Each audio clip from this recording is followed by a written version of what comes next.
the CEO and founder of Indispensable now, Lesbran Maximum Achievement Team member, and dynamic international motivational speaker. He travels all over the world using a unique story with a physical disability and the struggles associated with it. His main message is to never allow your struggle to become your standard. His passion is to inspire and motivate everyone he meets to learn more, do more, and become more. He has been featured in multiple international television networks, speaks to thousands of people at colleges, non-profit organizations, corporations, and business seminars every year on how to be indispensable now, even when the odds are stacked against you. He has developed a unique way to captivate the audience to bring forth transformation, motivation, and maximize results. He provides motivational keynote speeches on topics such as mind management, 9 principles of greatness, indispensable leadership, the power of showing up, indispensable goal setting, developing an indispensable employee, indispensable consultative selling skills. Don't let your struggles become your standards. As a corporate trainer, he provides workshops for corporate unity, goal setting, mind management, and indispensable leadership. He uses his motivation and uplifting message to help employees maximize their potential, increase performance, add value to the organization, and become indispensable employees. As a coach, he consults one-on-one with high-level businessmen and women to get them unstuck and bring out the greatness within them. He has developed a personalized coaching program to break the barriers that holds many people back from reaching the next level of success. Ladies and gentlemen, help me to welcome on our show none other than Jose Flores. Wow, that is amazing, Farookh. Thank you so much. You are most welcome. You are most welcome. How are you doing, Jose? I'm doing phenomenal, man. Thank you so much for having me. How are you? Absolutely fantastic. I'm so thrilled to see you. Not only me, my audience are really thrilled. You know, when I put your poster and then I say that Jose is going to be my next guest, wow, I'm just getting clicks on my Facebook, my YouTube, and all the social media. They just want to know, when is it going to happen? When is it going to happen? I said, very soon. I didn't give them the date, you know, because if I give them the date, I'm quite sure that they're going to get back to me on my mobile device. I don't want to happen. So I didn't give them the date, and I'm going to release this tomorrow itself. Let me tell you, I'm so thrilled to see you. Wow, that's exciting, man. I'm so happy to be here, and I can't wait to dive in and just inspire your audience, man. I'm excited. Thank you. Thank you very much. Thanks a lot, Jose. Jose, everybody has got a story. The life itself is a story. What is your story? Yeah, man, we definitely all have a story, and we all have an amazing story. Absolutely. You know, some of my story is, you know, I was born with a neuromuscular disease called spinal muscular atrophy. What is that? What is that? And what that condition does is it's my body is lacking a certain protein that allows the muscle to function properly. Mm-hmm. And so what happens is, the older I get, the weaker my muscles get. Okay.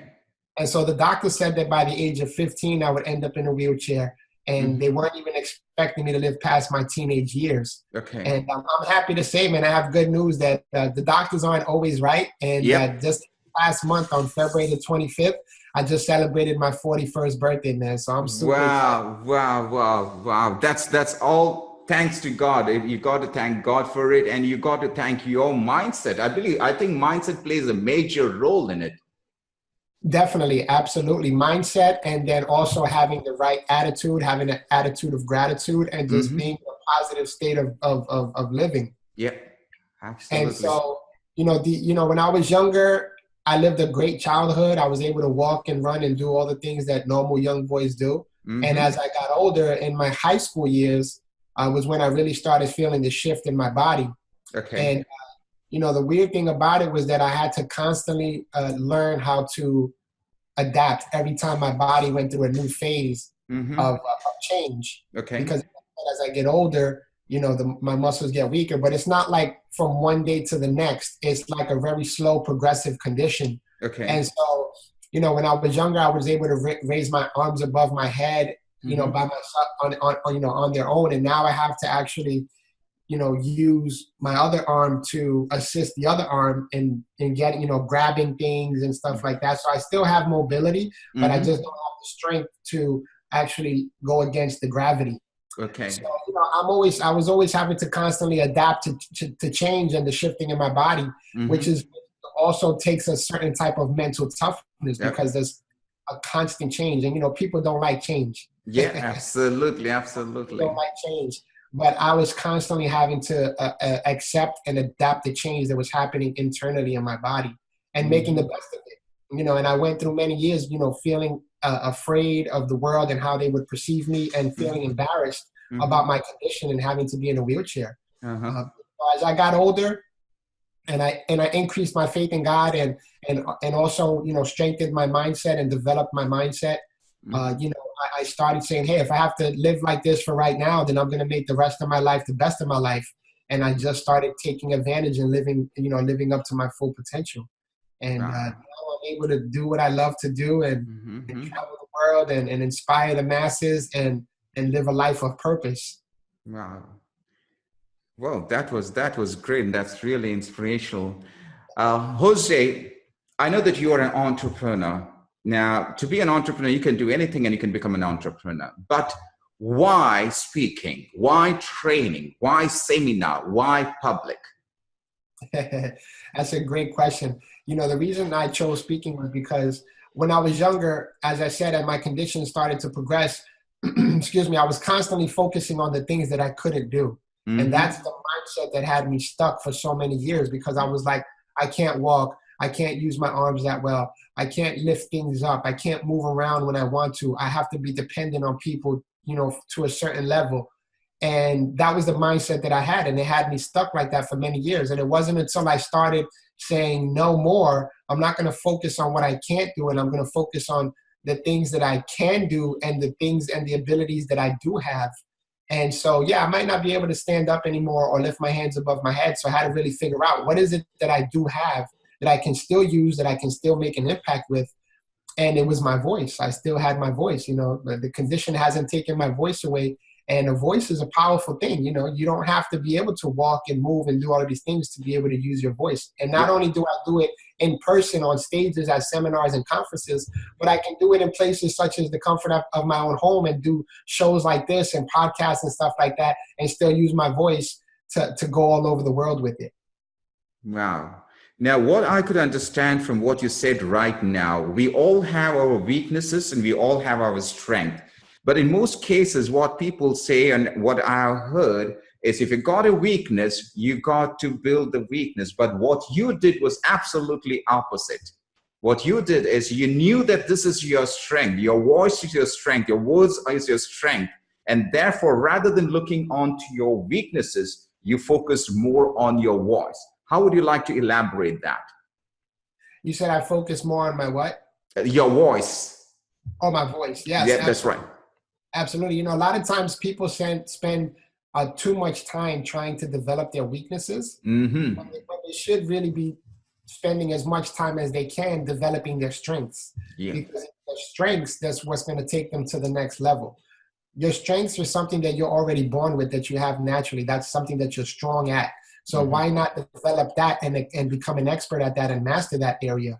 And I'm not saying, don't strengthen your weaknesses. It's okay to strengthen your weaknesses, but sometimes people just focus too much time on the weakness, trying to develop that, when you have strengths that you can continue to develop and make stronger and maximize that area.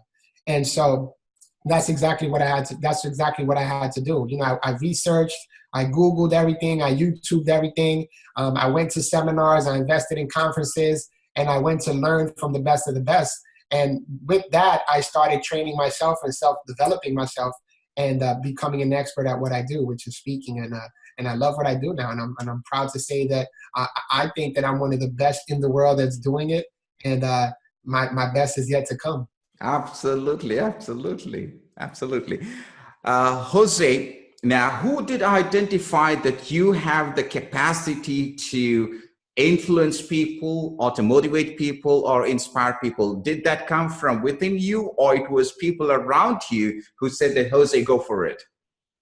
Well, you know, when I was younger, I was always an encourager. I was always trying to encourage my family, my friends, even though I was, you know, per se, when you would look at the big picture, I was the one who maybe needed the motivation and the encouragement the most. Because out of all my friends and family, I'm the only one that has, you know, this type of condition and that's in a wheelchair. But I was always the one like motivating other people, like, go chase your dreams, go after your goals, go after your ambitions.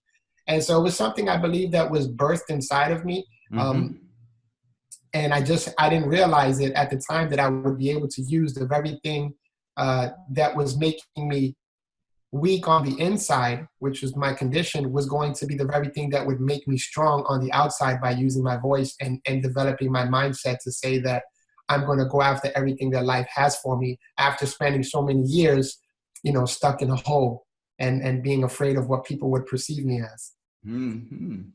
When was the first time that you stepped out and you spoke in public? It could be public. I'm not saying that it's a big gathering, but at least to face the crowd, because what I heard is public speaking or facing the crowd is one of the most the biggest fear that you have to face. I would like to hear from you two things. One is about fear and challenging the fear, facing the fear, and how did you step out of your comfort zone? And you didn't look what people are going to say, but you took the challenge and you said that you are the best in whatever you are. Yeah, so I used to do a lot of middle schools and high schools for free. And that was like a practice zone for me because, when you speak in front of kids, they're not intimidating, that more than them. So they they're not they don't have any level of threat. So a lot of people do that as well. Most speakers start, speaking at schools and boys and girls clubs, and they start speaking in front of children first. But I did that for a long time. And I remember my first really big public speaking event. It was actually at an event with Les Brown. And it was at the Get Motivated seminar tour. He was on tour in the United States and they were coming to Fort Lauderdale. And I went because they were offering free tickets. So I went, I was like, oh, wow, I get to see my mentor in person. And so I went. I didn't get to meet him, unfortunately, but I did meet the CEO of the company who was running the tour. And actually, I talk about this whole story in great detail in my new book that we'll talk about in a little bit. But I met the CEO of the company, and he said, hey, I heard that you're an up-and-coming speaker. We're on tour right now. Are you available to come next week to our next stop, which was in West Palm Beach? I live in South Florida in Fort Lauderdale. West Palm Beach is about 30, 40 minutes north of us. So I was like, are you kidding me? Yes, I can make it. Absolutely. He was like, all right, great. I'm going to give you 10 minutes to show me what you've got. So I get there the next week. Of course, Les Brown is there again. And I'm like, oh, man, this time I'm going to be able to meet him. And so I was very nervous because, number one, I was speaking in front of my mentor. I thought I was going to be speaking in front of my mentor. And number two, there was 3,500 people in attendance. Wow. So it was a huge conference. And so, I was afraid. I was definitely scared. And but when you're scared and you're fearful, that's when you have to just build up the courage inside you and just push past break past that barrier. And so I got on stage. I spoke for my 10 minutes. I crushed it. And I go backstage to try to meet Les Brown, but he had already left because he had another engagement to go to. And what was funny was that same day, I had a friend of mine who called me, and he said, hey, listen, I'm going to be speaking at the Miami Dolphin Stadium in Miami, Florida, and I have 2 extra tickets if you and your wife want to come along. So I was like, oh, yeah, that's great. I'll go ahead and I'll go. Once I'm done here in West Palm Beach, I'll try to see if I can make it. And he said, hey, guess what? Guess who's going to be speaking here as well? And I said, who are you speaking at Les Brown? So I was like, whoa. I said, wow, I missed him in Fort Lauderdale. I missed him in West Palm Beach. And now I have another opportunity to catch up with him in Miami. So my wife and I, we flew down to Miami. And that's where I was able to meet Les Brown, shake his hand, take pictures with him. And that was on a Wednesday. And Thursday, I go back to work. I'm on a high. I'm thinking like, wow, this whole experience was amazing. I get to meet Les Brown. I speak in front of 3,500 people. The response and the crowd was amazing. The energy was absolutely just off the charts. And I get a phone call and I'm thinking, okay, this is maybe somebody that I was networking with that I gave my business card to. And I pick up the phone and I'm like, hello? And the other person's like, hi, can I speak to Jose? I'm like, this is him. Who is this? And he's like, hi, Jose, this is Les Brown. And I was like, oh, my goodness.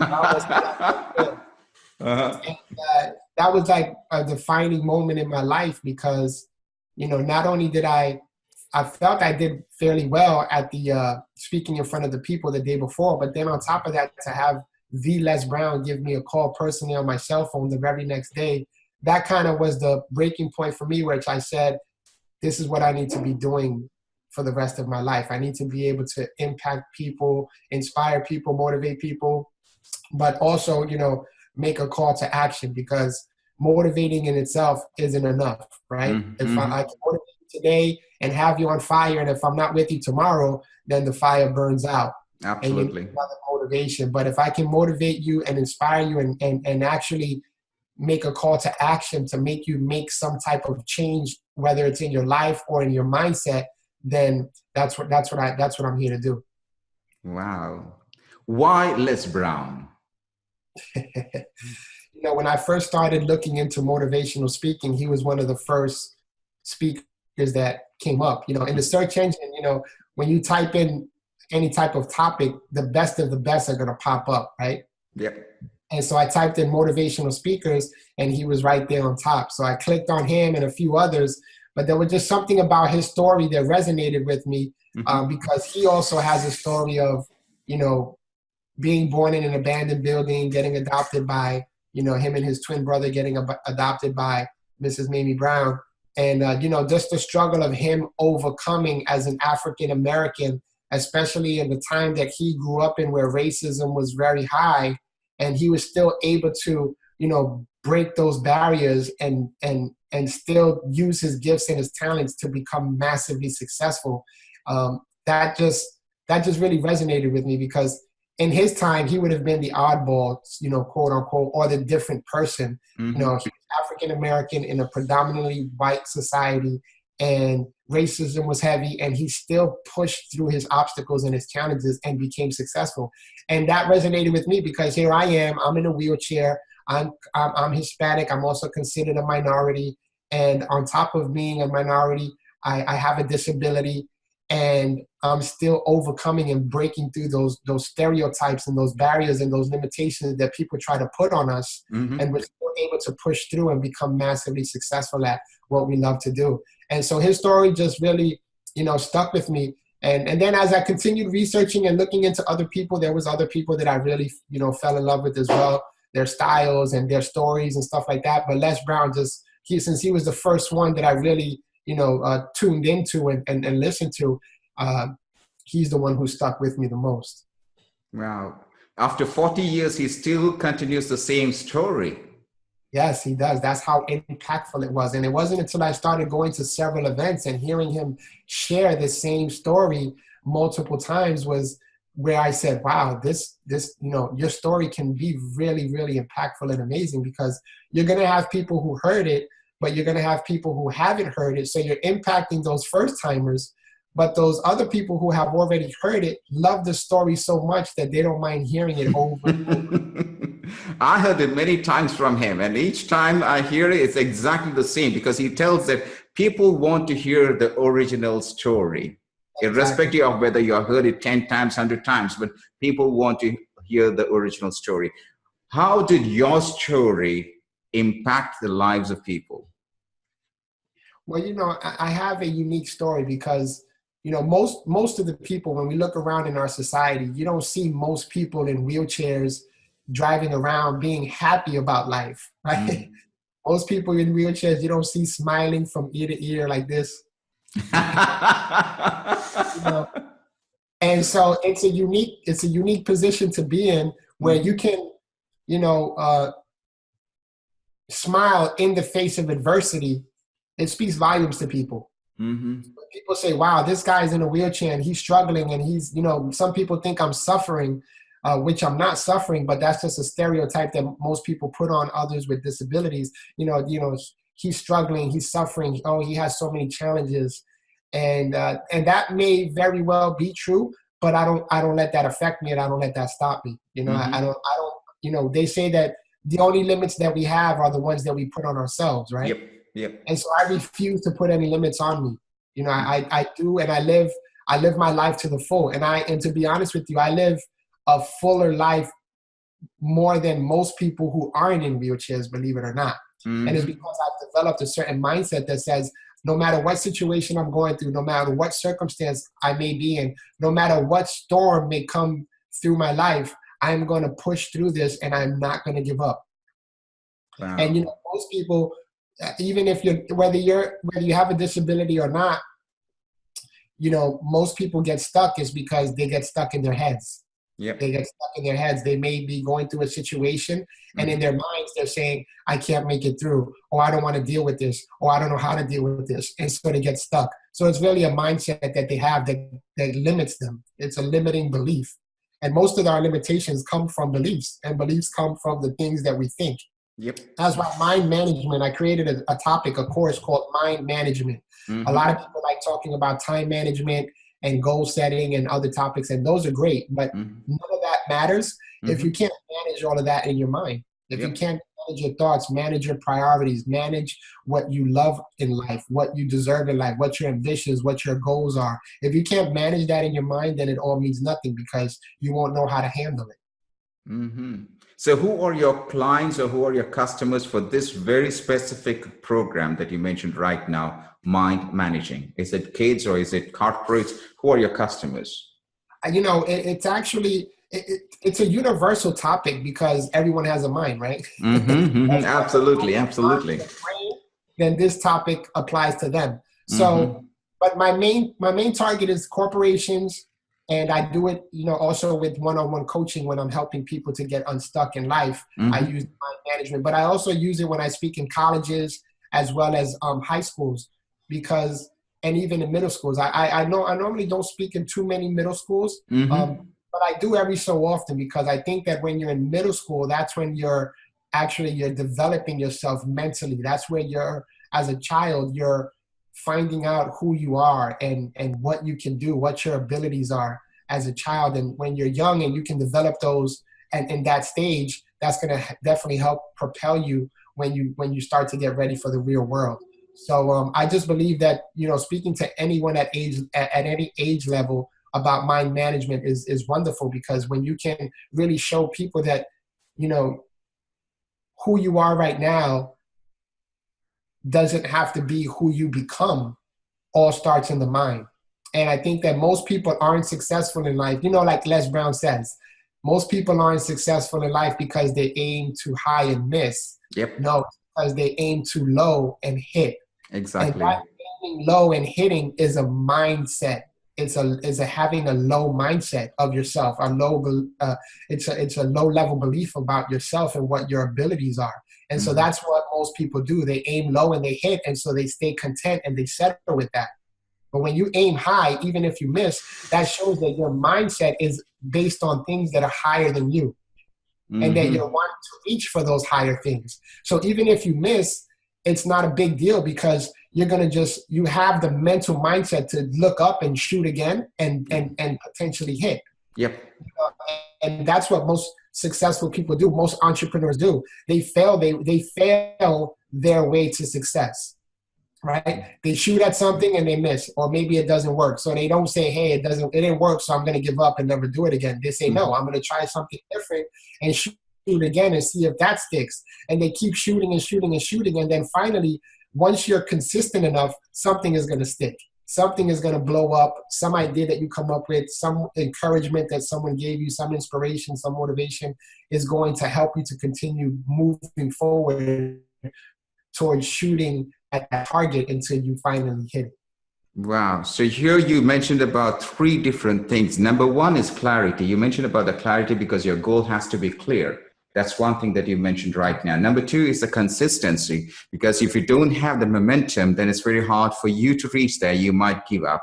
And the third thing is about the competency that you develop. Each time you fail, you get up and you develop yourself so that you enrich yourself, you empower yourself so that you can reach the goal. Wow, that was absolutely fantastic. Jose, when was the last time, now this is a very specific question, when was the last time somebody told that you have changed my life? That was pretty much at every event that I go to and speak at. Someone mentioned that to me. If not in person, they're sending me a message on my social media and letting me know. But the most recent time that happened was just I just came back from a trip to Mississippi, and the superintendent over there brought me to go speak to an entire school district, and Okay. that was an amazing experience. There was every school I went to, the entire school was in attendance. So there was like between 2,000 and 3,000 students at every school that I went to. And my wife and I, and Farookh, this is why I love doing what I do, because you never know whose life you're going to impact. Yep. And when you speak in front of people, you have some that are extroverts that are like, hey, you inspired me so much. But then you have others that are introverted and they're thinking, man, this guy inspired me, but they're not saying anything verbally. And so when I went to Mississippi, my wife and I, that night and the next morning, we received we received 2 messages from 2 of the students who were actually planning on committing suicide that very day. And they specifically said that I was planning on harming myself today.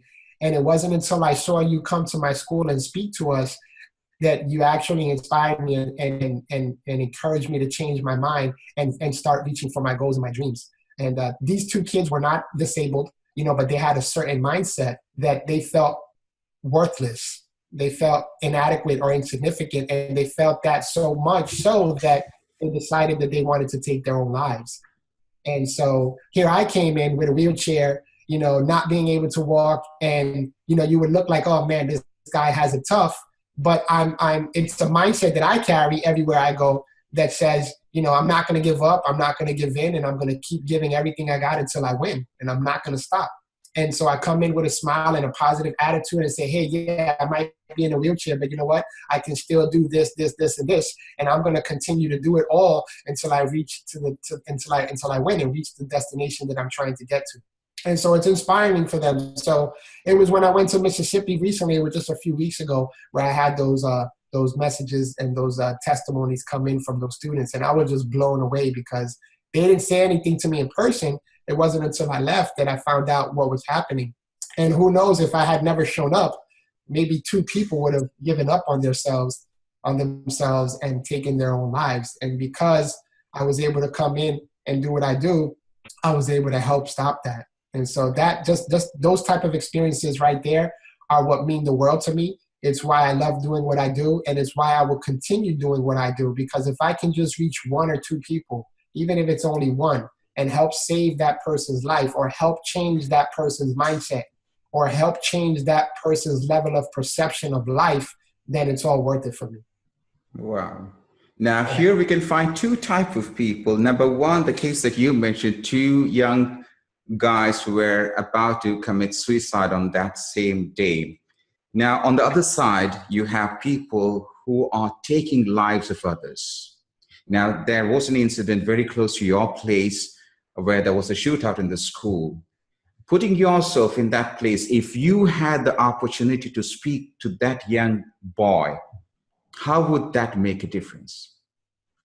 Yeah, that actually really hit home for me because as we all know, it was like all over the world news that there was a mass shooting in Parkland, Florida. I live literally less than 10 minutes from that high school. And I also have 2 young sons that go to high school as well, not even 10 minutes from that school. It's in the same city, and it's not even 10 minutes away. So that could have been my son's school that this thing would have happened in. And I just thank God that it didn't. And I'm sorry for all the lives that were affected. And, like I said, it hits home so hard for me because it would literally happen in my backyard that I made a call to action in my community. I did a video and I called out all of the teachers, all of the faculty and staff, and even the superintendent himself of my community to let them know that I was willing to come to speak at any middle school or high school in my county, which is Broward County, and let them know that I was willing to do it for free because I believe that if someone such as myself or anyone else who does what we do had the opportunity to speak life into this kid who did this, maybe it would have changed, the course of the future of what happened, right? And obviously this kid lost all hope for life, that he decided that it was okay to take lives because he didn't care about his life. He said, I'm going to take other people's lives as well. And, who knows? We don't know what the outcome would have been. But if someone was in that boy's ear saying, hey, listen, you're great at doing this, or you're great at doing that, or hey man, I love you, man, and you're doing great things, or just keep up the good work. Just affirming him and loving him and motivating him, maybe he would have, not gone down the path that he went down. But I believe that if we have the opportunity to speak life into someone else's life and encourage them and let them know that they can reach greatness, and because they have greatness inside of them, and just kind of coach them and mentor them or train them on how to unleash that properly and mentally, that, we would be living in a better world. There wouldn't be so many killings and all of this negative stuff and crime and stuff like that happening, because people would have a mindset of success, a mindset and a picture of themselves and a belief of themselves that says, yeah, we live in a world that is a wonderful world, and we can make what we want. We can get what we want out of that as long as we have the proper mindset, the proper work ethic, and the ability to work at what we want and for what we want. And, a lot of times, and especially in this generation, the younger kids, man, with technology, they just want things given to them.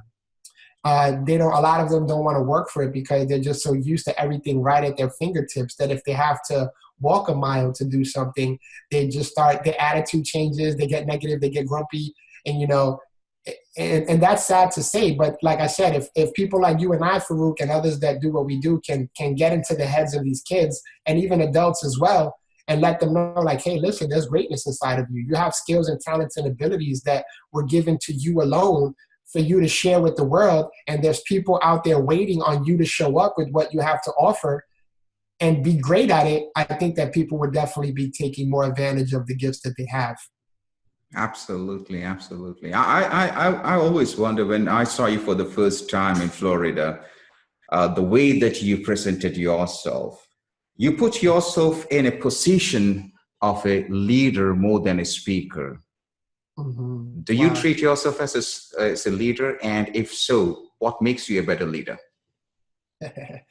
I do actually consider myself a leader, because I'm not the type that I wait around for people to tell me what to do. I take initiative, and I'm the type that if I start a project, I stop until I complete it, And, we've all seen the memes that are out there that leaders aren't the one pointing, saying, go there. The leaders are in front of the pack saying, come on, let's go here. Absolutely. And I'm that type of dude. I try to take a group or a team, and that's why I like speaking in corporate America, because I like training the teams on how to function as a team and how everyone can be a leader within the team. Obviously in corporate America, we have certain levels of positions where you have designated leaders, but everyone on the team has the capacity to be a leader in some way, shape, or form. And I try to develop that leadership mindset in my clients as well. Wow. So what's your thoughts about designation? That's a word you use right now. What's your thoughts about designations and titles? Yeah, I'm not really a big fan of titles. Mm-hmm. I'm not a big fan of titles at all. I actually don't like titles. Mm-hmm. Just because you have a title doesn't mean that you're functioning properly in that title, mm-hmm. or working that title the best that you can.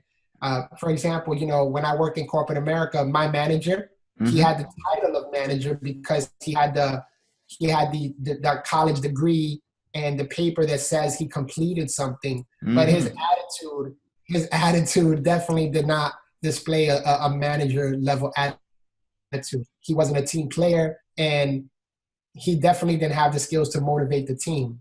Mm-hmm. The morale on the team was very low. There wasn't high morale. So just because he had the designated title didn't really qualify him for the position. Mm-hmm. That's why I don't like titles, because you can not be a manager and you can just be a team player, and you can still have the skills and the abilities and the talents to motivate the team and encourage them to reach levels that they normally wouldn't have reached on their own, or depending upon the manager to encourage them to do so. And so I think that, titles, they're there just to, say, hey, they picked me to do this. Mm-hmm. And you may not even be the right person to do that, to do what it is that they're calling you to do.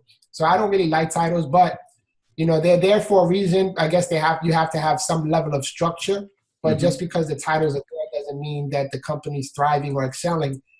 Because like I said, I wasn't a manager of my department. I was a supervisor, but I was doing more things for the team than the manager was. And not only the team itself, but the company as a whole, because to be honest, I was the only one in my organization in a wheelchair. Okay. I had almost perfect attendance. The only time I wasn't at work was when I had, a medical appointment or something like that, which is justifiable, right? I'm in a wheelchair, so I do have some medical conditions that I need to attend to. But other than that, I had a near perfect attendance. My quality, my performance, my production, everything was on point. And so you would see people coming into work, or people would see me coming into work in a wheelchair and constantly smiling and having this great attitude. And then, just me walking into a conference room where we were having a meeting or a training would change the whole atmosphere, because there's a certain light that I carry with myself and a certain energy and aura that I let off, that it just changes the atmosphere around the people that are around me, because I just have a good vibe. And I think that's important. I don't say that braggingly. I say it humbly, because it's something that I had to develop because I definitely didn't have those skills when I was younger. Actually, it was the opposite. And I had to develop that. But now, I'm proud to say in a humble way that, I do carry a certain level of energy and personality and charisma and attitude with me, that when I do come into a room, it just has a way of the energy just explodes in the room, and people just start smiling back at me. Like, I walk into a room and people will be serious faced like this.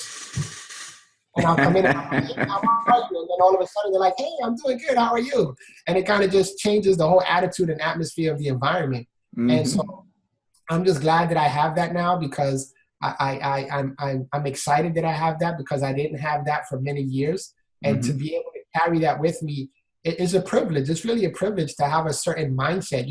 Like I said, most people around me that are walking and have the ability to do things physically sometimes take that for granted. A lot of people take life for granted. And I don't say that judgingly, because when I was able to walk, I took stuff for granted as well, until I wasn't able to do it anymore. So I had to learn my lesson the hard way. And so I show people, like, hey, listen, you don't have to learn your lesson the hard way. Learn from me. I took stuff for granted, and now I'm not able to do that. And I would give anything to be able to stand up again. I would give anything to be able to run again, or hug my wife standing up, or play with my children like normal physical able-bodied people can play with their children. I would give anything to be able to do that.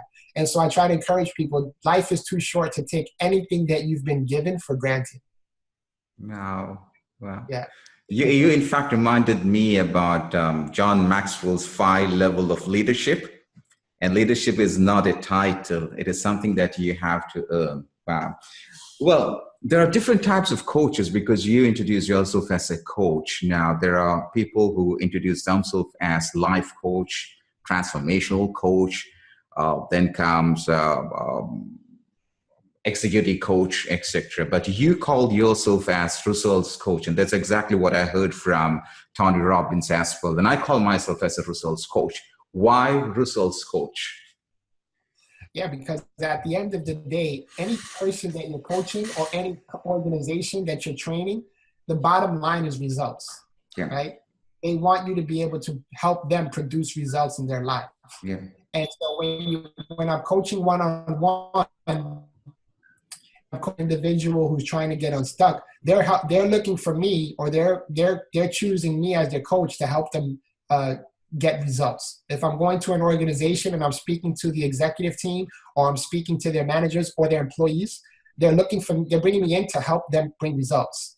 And I think that when people are looking for coaches to get results, they have to look at the results that particular coach themselves have gotten for themselves. In other words, if someone is looking for me as a coach, they're going to be looking into me, asking me questions, vetting me, in other words, and seeing if I'm the most qualified to help them seek results. So they're going to want to know, what results have I produced in my own personal life?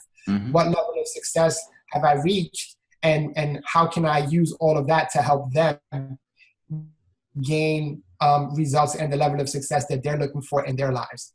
And so you have to have that credibility. You have to have that social proof, and you have to have evidence that you're qualified to be in that position of coaching people. Wow. Now let's move on. Sorry, once real again. Quick, you have a lot of people that are looking to lose weight, for example, right? Now those people that are looking to lose weight, I'm pretty sure they're not going to go to someone who weighs 300, 350 pounds as a coach to help them lose weight, right? So it Absolutely. just kind of falls into the same box as everything else. Like if you're looking for a coach to lose weight, then you're going to find somebody has a proper physique. If you're looking for someone to help you get to the next level in your business, you're going to look at how that person's business has gone to the next level, and so on and so on. So yeah. Absolutely. Yeah. Absolutely. I believe in that because I remember there was an NLP coach who was talking about how to stop smoking. And after the session, he goes out and he smokes himself. So how can you go to that sort of person? Yeah, I do 100% agree with you. Yeah. Now, Jose, I'm going to take you to stage number 2. So we were speaking till now, we were speaking about you as a speaker, you as a coach. Now, what was your transition as a writer, as an author? Where did the story start? Wow, that's another good question. Because to be honest with you, when I was in school, I hated reading. And to be proud to say that I'm an author now, that was a great transition in my life because I went from hating to read to becoming an author of 2 books now. And so, but I had to learn that, right? As I became a speaker, I started learning that in personal development, one of the huge things in that space is you'll hear people say that leaders are readers, right? Yep. So I told myself, if I want to become the leader that people need me to be, then I need to start reading more.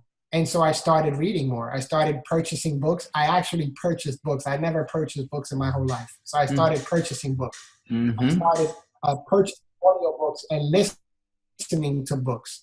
Because it's one thing to be able to read something and take it in visually, but it's another thing to hear something and take it in audibly. 2 totally different things. You can read a book and be blown away, and then you can hear a book and be blown away in a different type of way.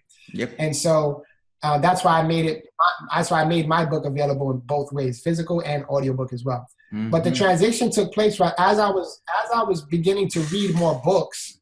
I started saying to myself, you know what, maybe I can actually write a book. I started reading more, I'm becoming excited, motivating myself, learning so many things. And I said, well, hey, maybe I can write a book and teach other people and inspire other people based off of my experiences and my stories and my expertise on how I'm able to overcome, the life struggles that I have to go through on a daily basis. And maybe I can help someone else out. So I said, you know what, I'm going to start writing a book. So in July of 2016, I made a decision that I was going to write a book. And the first couple of months, man, I'm not going to lie, I was procrastinating like crazy. I was like, oh, I'll write tomorrow, or I'll write next weekend, or I'll start next month. So I procrastinated for about 3 or 4 months. But then after that, because I really didn't know how to write a book. I mean, I looked at YouTube videos on how to write a book and got information and stuff like that. But when you have to actually yourself, it's a little more challenging. But once I started writing, man, it developed a fire in me. And I was like, man, this is amazing. And it just like, I developed a passion for writing. And not only did I write, 2 books, but I actually recently started writing for publications, for magazines and e-magazines and also physical soft copy magazines as well. Because I feel that, I have reached a level to where I lived enough life to know a couple of things, and things that I've learned and now know, I can share with other people to help them along their journey as well. Wow.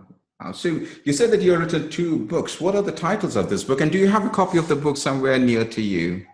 Yeah, actually, my first book it's an ebook. Okay. And it's available on Amazon and iTunes. It's called Finding Your Greatness. 7 keys to living the indispensable life.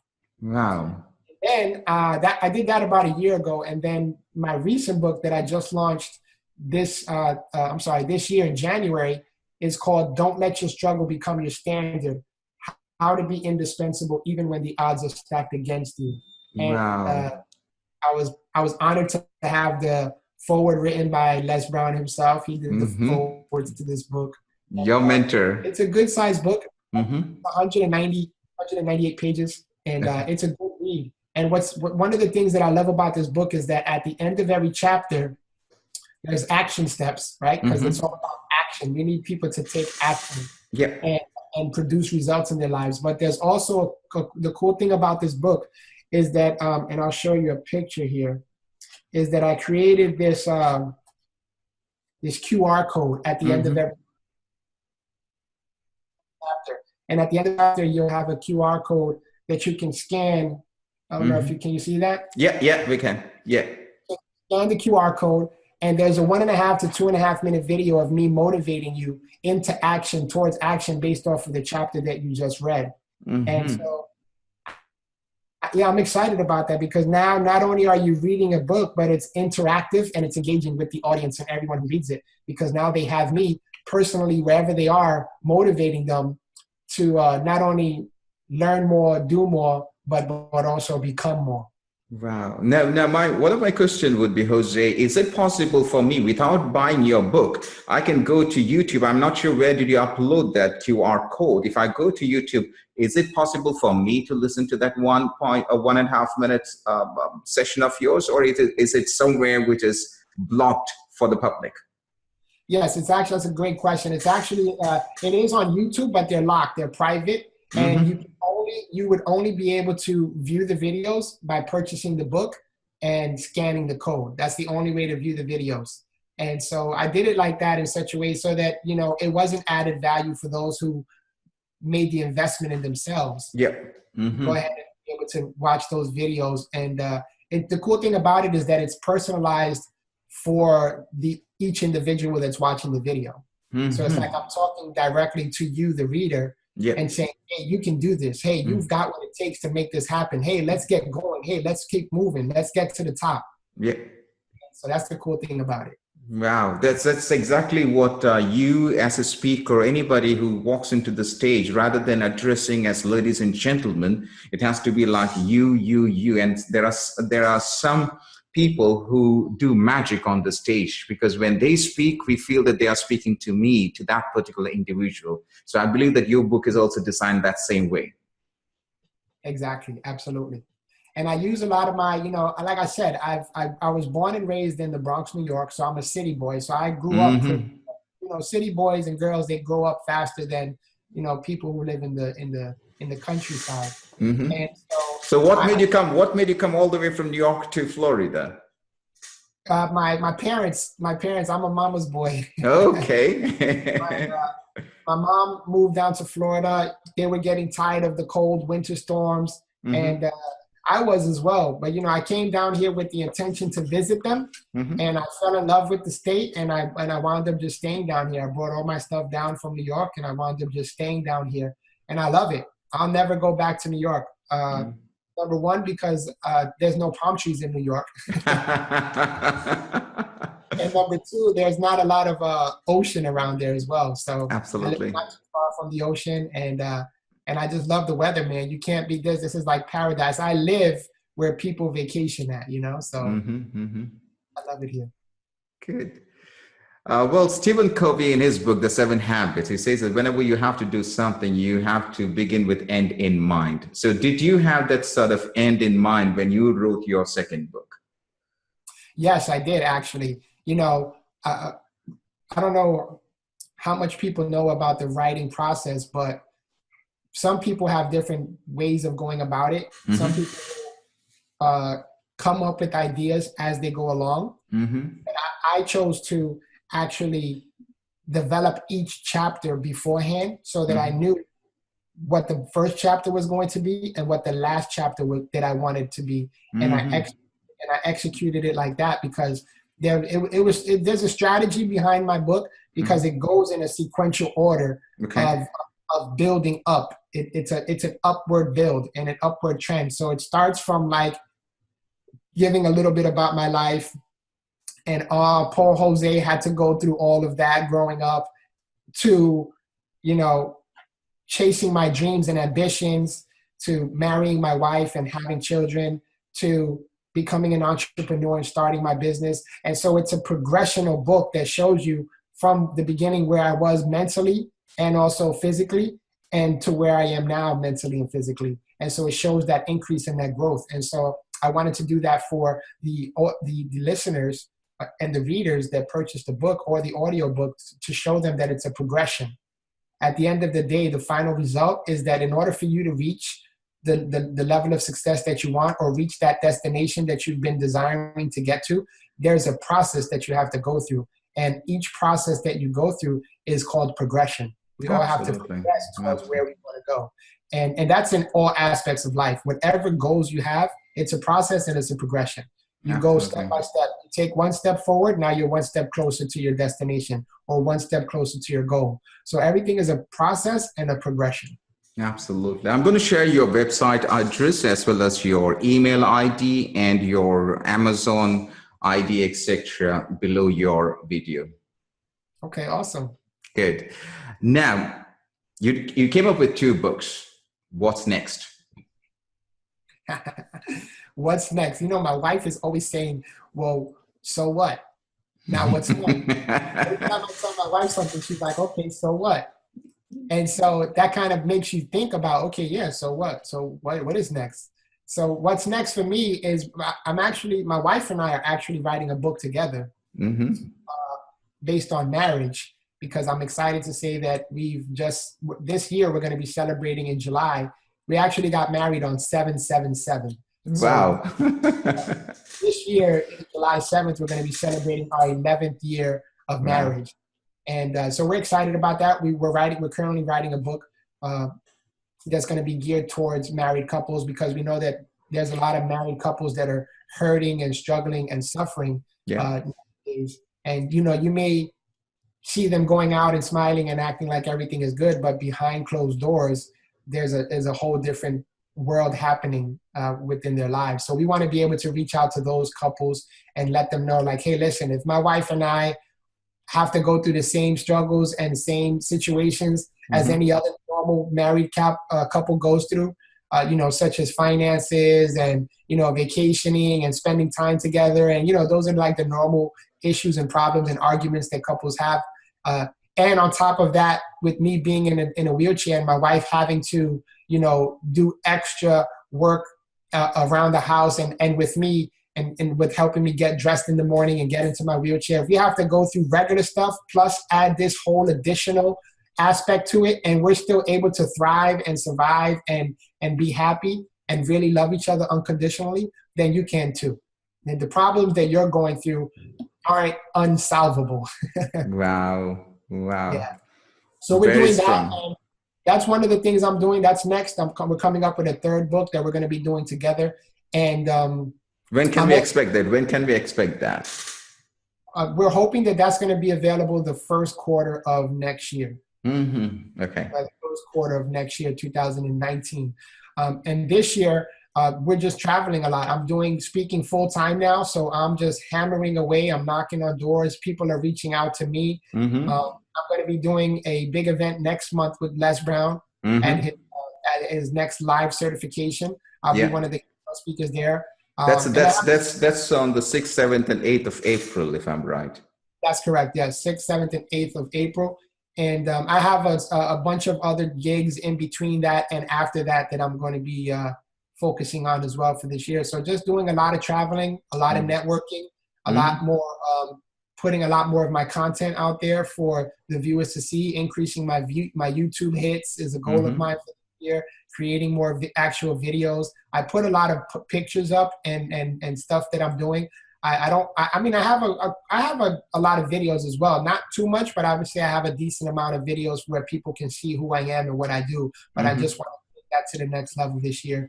And just bring that quality content to my fans and to people that are out there that are looking for what I have to offer. Wow, great. I'm now going to take you to stage number 3. Stage number 3 is moving from an amateur to a professional. There are a lot of people who remain as amateur. They don't move into profession. They don't take speaking or coaching or writing as their profession. And the second thing is the fear of asking money. That's a good one. What's your thought about it? Yeah, I think that, as an amateur speaker, asking for the money is definitely one of the biggest fears that a speaker would have. I think that if you're speaking already, then you're somewhat comfortable speaking in front of people. So that's really not an issue. Even though you may get the butterflies and get a little nervous, I think that's just normal because of the excitement. Yeah. I think it's more excitement than fear when you're a speaker and you speak in front of people. But I think that one of the other most feared things that speakers struggle with when they're beginning is asking for that money. Yeah, absolutely. For what they're worth. And, you know, for me, it was a struggle for me as well. When I started, I was doing middle schools for free, and then I started doing high schools. And I remember when I did my first high school speaking engagement, and they actually paid. They asked me what my fee was, and I told them $200 because I was afraid. So I said, hey, let me try 200, see what they say. And I was content with that. I was like, oh wow, they're paying me $200, and so I kept on, doing events. And then I remember that my next one was $500, and I was like, oh wow, I got $500. So I tried to creep up, little by little with the more experience that I was getting. And I remember one of my mentors, Willie Jolly. I don't know if you guys have ever heard of who he is, but he's a Hall of Fame speaker here in the United States, and he's a #1 bestseller. His name is Willie Jolly, a mentor of mine. And he told me, he said, hey, listen, Jose, because I was telling him that I was in middle school, I did high schools, and I wanted to break the college barrier. So I wanted to get into the colleges. So he said, hey, listen, when they ask you what your fee is, just tell them $1,000 and keep your mouth shut. And in my head, I'm like, wow, $1,000, that's a lot of money. And I was like, to be honest, I felt like I wasn't ready for that yet. But he said, hey, listen, just tell them $1,000, keep your mouth shut, and see what they say. And then from there, you can negotiate. So I remember I was calling my first college like a couple of days after that. And I was so nervous because the guy was saying, okay, well, what do you have to offer? What are your topics and so forth? So I was explaining to him and having the conversation. And then at the end of the conversation, he said, so I have the magic question comes up now is, what is your fee? Yeah. And I just said, my fee is $1,000, and I stood shut. And then he, like about 2 seconds later, he was like, great, that's awesome. That's normally what we pay our speakers is $1,000. So I was like, yes, I was so excited. I was like, yes. I hung up the phone and I called my wife and I was like, babe, they said $1,000. They said yes to the $1,000. So I was so excited. And now, obviously that was several years ago. Now I actually charge a lot more than that. I'm between the $5,000 and $10,000 range, depending upon the event. But it's a progression, right? Like I said earlier, it's a process and it's a progression. You can't start out speaking and say, hey, I want $10,000, and you haven't done anything really. Even though you might be the greatest speaker in the world, naturally, but people aren't going to spend $10,000 if they don't know anything about you, if they don't know who you are, if you don't have any credibility, if you don't have any social proof, if there's no videos about you out there, if there's no, social media out there, articles or TV shows, anything like that. So people that are going to be spending that level of money want to know that they're investing in someone who they know has been around the block a couple of times and knows what they're doing. And, but again, it's a progression and a process. And so I would to encourage anybody that's listening, that's starting out as a speaker, I would say that you have to be realistic with what you have to offer and your level of expertise. And at the same time, I know when you're starting out, you're afraid to ask for that extra money or for that more money. But at the same time, you don't want to cut yourself short, because if you are an expert in a certain area or you have a certain level of, experience and knowledge in a certain area, then you want to make sure that you're not cutting yourself short either. So, there's like a twofold to that. You may be starting out, and you may, because you may have gone through college and you may have worked in corporate America. So you have a great level of expertise and knowledge, but nobody knows who you are, right? So at the same time, you don't want to let them just give you a little bit of money, and you don't want to ask for an extraordinary amount of money as well. But you can kind of meet somewhere in the middle until you do build that, your brand and your presence and your social proof, to where people know who you are a little bit, and you've gotten some testimonials and some reference letters that you can provide to people and say, hey, listen, I've been doing this for a little while, and I've been hired by a couple of different people, and this is what I do. And you can send them some reference letters or some video links of what you do, and now you'll be able to build your brand and also build your income at the same time. Wow, that's great. Now, Jose, how is this interview going to help you in marketing your brand? I'm definitely going to be blasting this all over my social media, because now not only have I done several podcasts and shows here locally in the United States. But now I've done one in Africa, but now you, Farookh, have allowed me the opportunity and the honor and the privilege to go ahead and reach out to my Indian audience out there in India. And so I'm excited about that. I know that you and Shadra and Manja and a couple of other people from India who are part of the Les Brown team. I had the fortunate enough to be able to meet you guys in person, and now we're here collaborating, which I think is an amazing thing that we can do as far as helping each other get to the top, and also helping each other grow our sphere of influence and our reach. And so I think that doing this type of stuff is amazing. So thank you. I'm honored. I'm honored. The next thing that I would like to ask you is about collaboration. What is your thought about collaborating? Now, in your case, you collaborate with Les Brown because you go and share the stage with him, just like what I saw last year, and you're going to do that in April as well. Do you think that that's something that would help you to reach much more audience in a wider sense? Absolutely, man. That's a great question. I think that collaborating with people, I mean, first of all, I just want to say I love collaborating with people. I love networking with people because there's opportunity in the show up, right? So if you show up for a networking event, if you show up for a conference or seminar or a training or coaching and you show up, there's tremendous opportunity in those certain spheres. So I love collaborating. And I think that when you do collaborate, it's a win-win situation for both people, because now you're able to use the other person's, you're able to leverage the other person's credibility, and that person is able to leverage your credibility and your expertise and services as well. So it's a win-win for both people. And now, what I would have been able to do by myself, now I'm expanding and growing, because now I'm able to expand and grow with that other second or third individual, and now I have access to their network as well. So I love and now a lot of I think a lot of people that are starting out, they don't collaborate so much because they think that they're in a competition with people, like, oh, I get to the top quickly. And there's nothing wrong with a healthy competition, but when it gets a little negative and unhealthy and unprofessional, then it's definitely not a proper competition. And but I think that when we can collaborate instead of competing, it's a great situation for both people, because like I said, now you're able to get to their networks, and their networks are now able to know who you are, know what you can do and what you have to offer. And again, there's so much opportunity in that.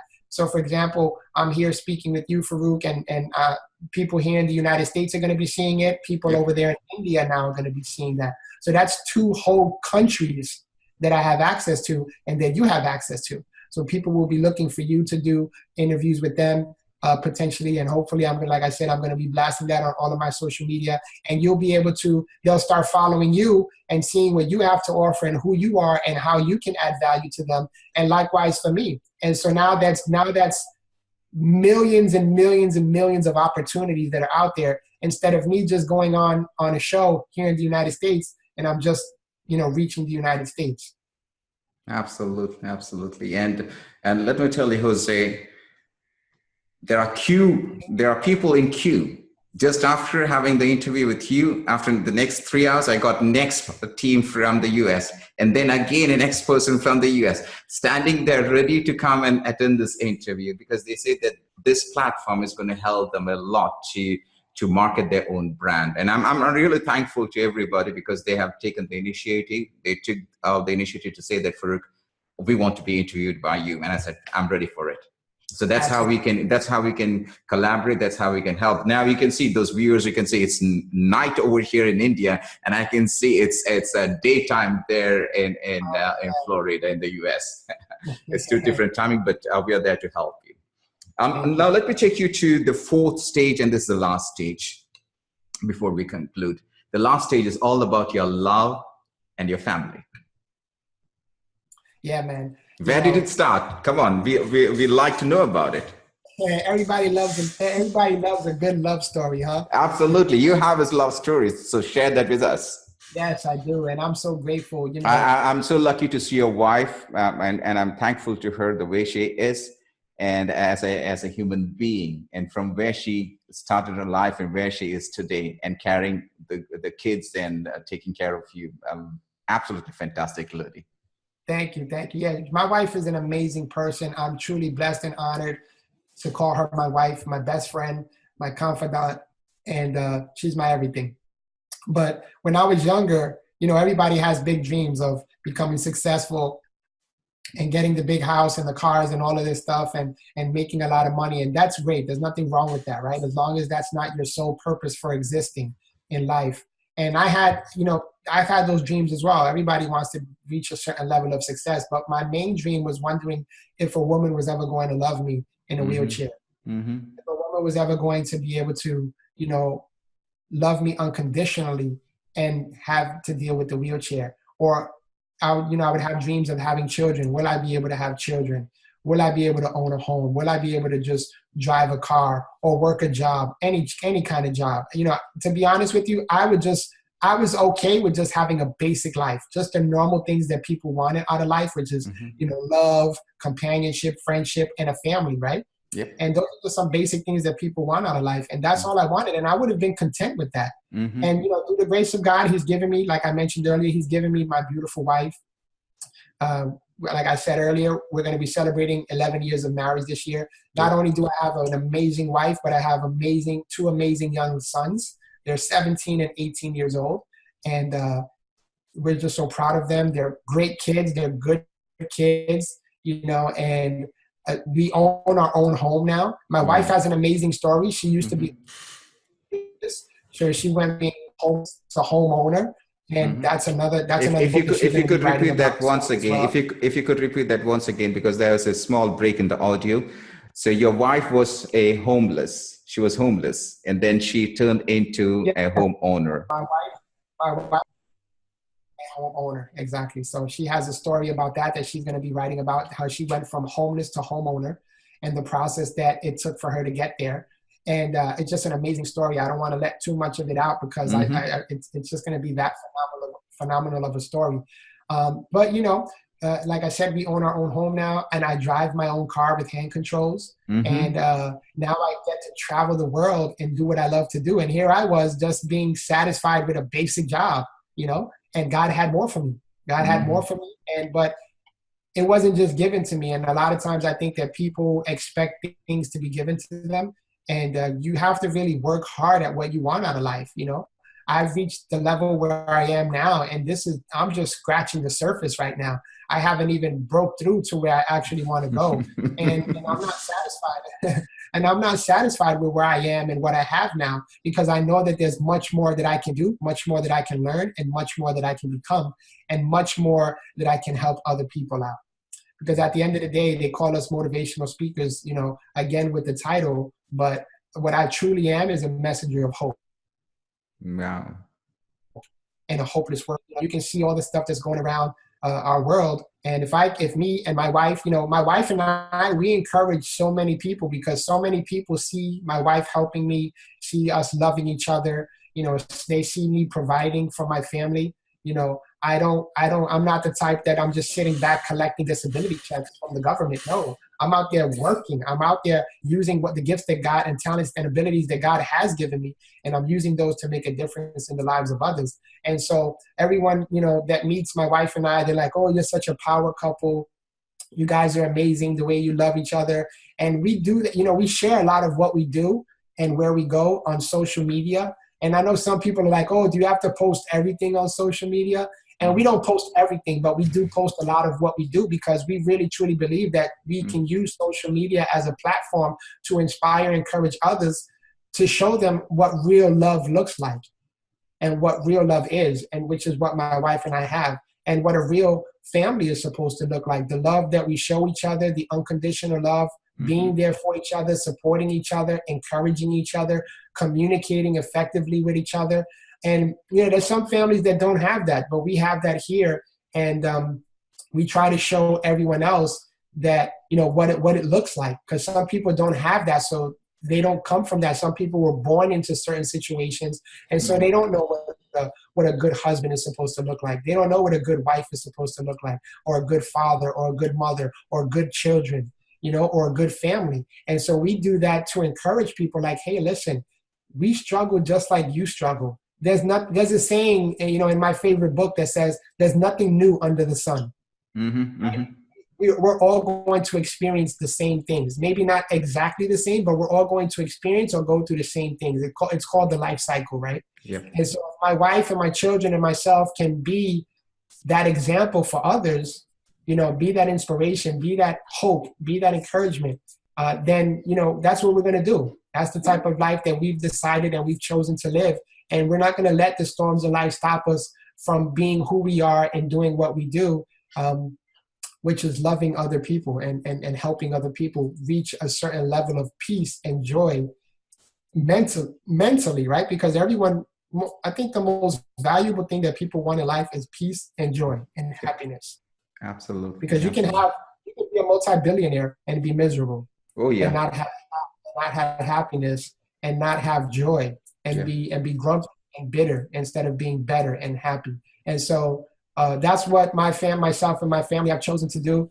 And my wife, like I said, she is amazing. We met at a job. We were working for a timeshare company and we were co-workers. We were in the same department and we just really became really good friends at first. We actually became best friends. That's why her and I have the relationship that we have now, because we are truly best friends. We were best friends before we were lovers.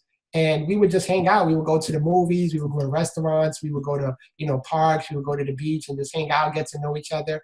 And she really got to know who I was as a person, which is what she fell in love with. So, most people, when they meet me, they meet the wheelchair first before meeting me, and they prejudge me. And so a lot of times people ask my wife, did you meet him in a wheelchair? Yeah. And she'll say yes. And then they'll ask her, well, what did you see in him? And that's a funny question, because it's like, what, just because I'm in a wheelchair, I don't have any qualities about myself? And so it's kind of funny, but my wife will tell them boldly and straight up. She said, what the problem is that most people will meet my husband and they'll see his disabilities.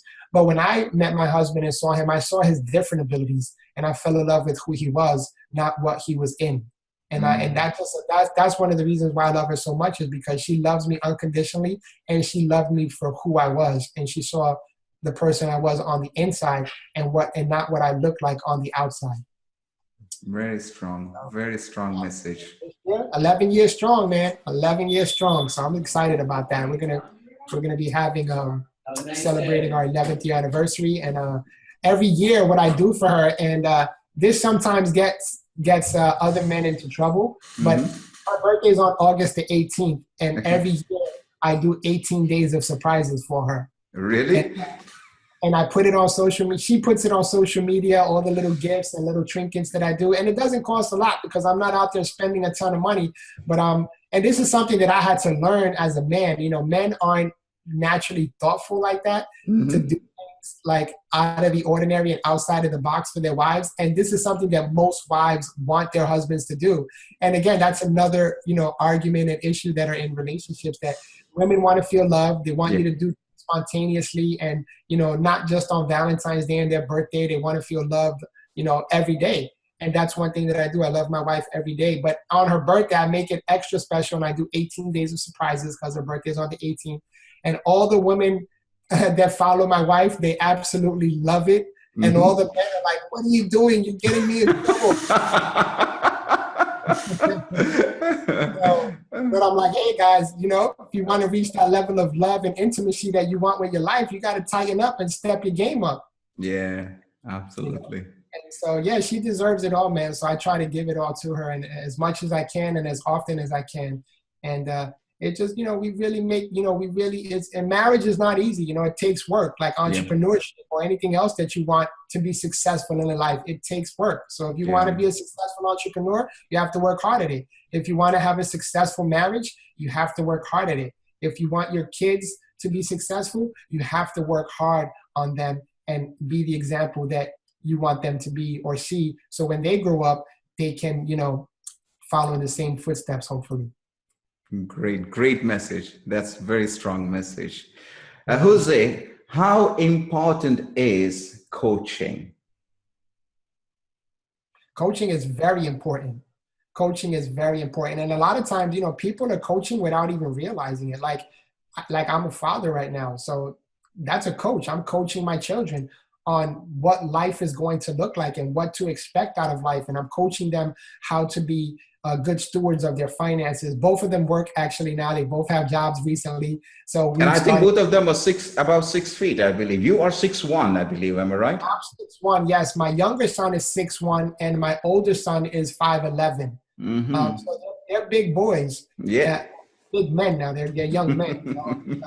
But they're both working now. So, you know, I'm coaching them. I'm coaching them on how to budget your money, how to save money, how to put money aside for this. You know, what does budgeting look like? How do you go through your bank account? How do you, checks and balances, balancing and everything out. So I'm coaching them because school doesn't teach that to your children. You know, school doesn't teach you how to be successful in business. School doesn't teach you entrepreneurship. School doesn't teach you mental toughness. School doesn't teach you how to overcome storms when storms come in your life. They just teach, you know, basic stuff. So as a parent, you're a coach.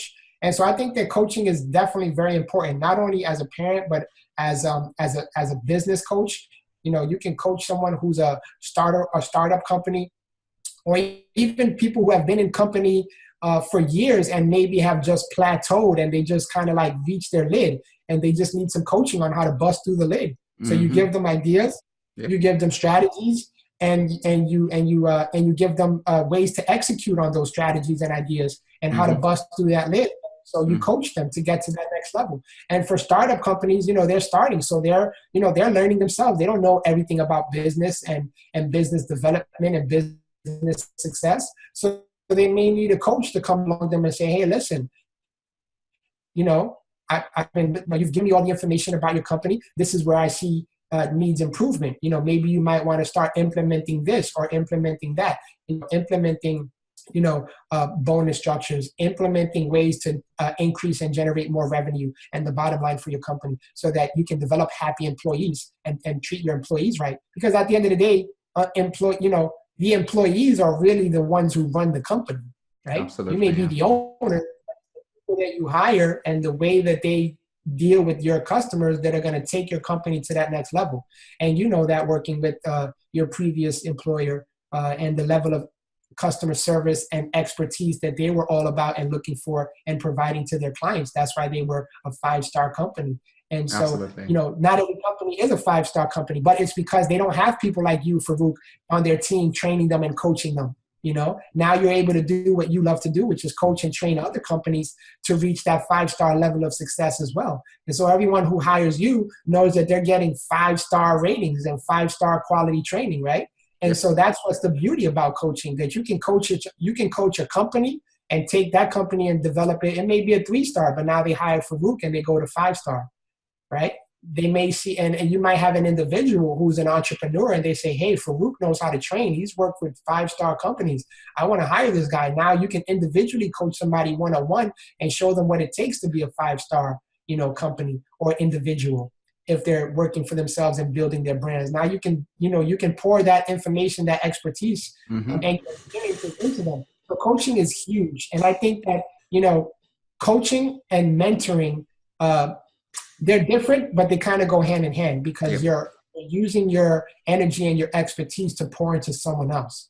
Yep. And so I believe that when you coach someone, it's critical for them to understand that whatever coach that they're picking are going to help take them to the next level or bust the lid if they've plateaued at whatever level of success that they thought that they've reached so far. So coaching is tremendous in life in general. And the people in your lives, your loved ones, getting clients and building that self up. You have people like John Maxwell, top leading coach out there, leadership coach, right? He teaches about leadership and his books have sold millions and millions. Yeah. These are all his books and this is his mentorship program. Oh, look at that. Yeah. Yeah. So, and that's why, look at you. And remember we were talking about how did I transition to writing, right? And I've read plenty of John Maxwell books. He's one of the reasons why I know what I know now and I'm doing what I do now because I've learned tremendously from him. And not only him, there's several others, but he's one of the main people. He's like one of the top leadership experts out there. So if you're wanting to be a leader and you're wanting to train on leadership, then John Maxwell will be the perfect person to invest in and start buying his programs, go to his seminars, go to his, John Maxwell teams and become certified, because you know that he's the best of the best and you're going to get the best. You're going to fill yourself up, learn from him, and then you'll be able to use that as leverage and make an investment on who you are based off of what you've learned. And I think that you and I, Farookh, are doing that. People that are looking for, not only inspiration and motivation, but also results, they can come to me and I can help them,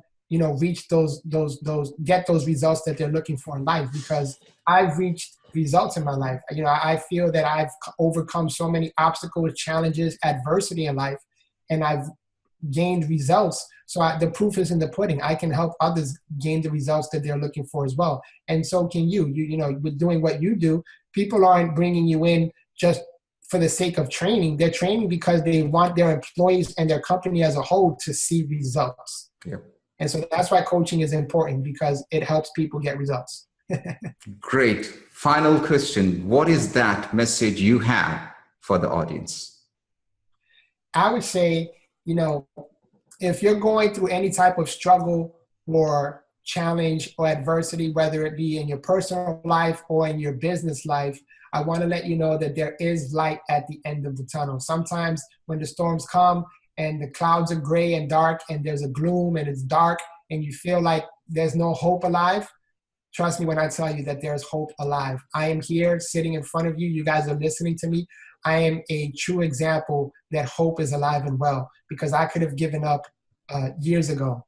And you may be thinking about giving up, but I want to tell you, don't give up. I have a saying that I say in all of my presentations where I make people stand up and I make them shout, I won't give up, I won't give in, and I won't stop until I win. And I want you to grab a hold of that statement and let it be true over your life. And whatever you're going through, make sure that you don't give up, you don't give in, and you don't stop until you win. So I will conclude with leaving you with that statement and hope that you hold on to it and apply it in your life and keep going until you win. I'm over here from the United States cheering for you, rooting for you, and believing that you have everything that it takes to become a winner and a champion in life. Jose, it was a great honor and a great pleasure to have you on board. You are a very good friend, a human being, a good father, a coach. More than that, I'm definitely going to see you when I come to the United States for the next seminar. Absolutely, man. Thank you so much. It's been an honor for me. And I just want to encourage you by telling you that you're doing a great job. The stuff that you deliver is quality work. And I just hope that you keep doing what you're doing, because there's so many people out there that need to hear what you do and to see what you have to offer. So thank you. It's the honor and the privilege was all mine. And I can't wait to see you when you come back to the States. And hopefully maybe I'll go to India before you come down. Who knows? Why not? Ladies and gentlemen, Jose Flores. Thank you. Thank you.